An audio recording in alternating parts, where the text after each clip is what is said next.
Alors, ce biscuit, il a une histoire, laquelle? Il y a d'abord la légende qui dit que la couque aurait été inventée en 1466 lors du siège de Dinan par Charles le Téméraire.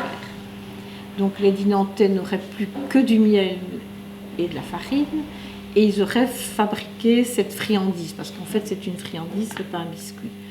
Bon, ça peut être juste mais ça peut être aussi... Le siège n'a pas duré longtemps donc il n'y avait pas vraiment la famine on va dire. Mais en plus, s'il y a de la farine, on va d'abord faire avec l'eau du pain, plutôt qu'une confiserie. On peut dire aussi que la confiserie, comme elle est là, tient peut-être plus longtemps, se garde plus longtemps et tient encore. Donc, ils sont partis de cette image folklorique un peu du siège de Dinan par Charles le Téméraire.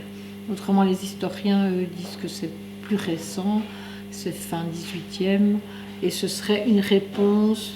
La couque de Wallonie, le spéculoos des Flandres. Voilà. Alors, on le mange comment, ce biscuit? Donc c'est un biscuit, donc c'est une friandise même, donc faite de miel et de farine.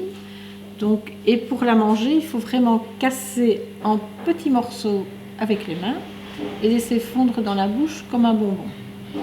Donc c'est vraiment un bonbon.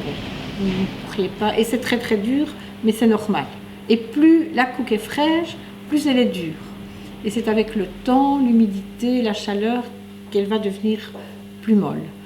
Mais pour moi, une couque de Dinan, ça doit être dur et il faut la goûter dure. Il faut la manger dure. On l'aura compris, c'est un bonbon, mais c'est aussi un petit trésor, votre trésor. C'est le trésor de Dinan, voilà. C'est la spécialité de la ville.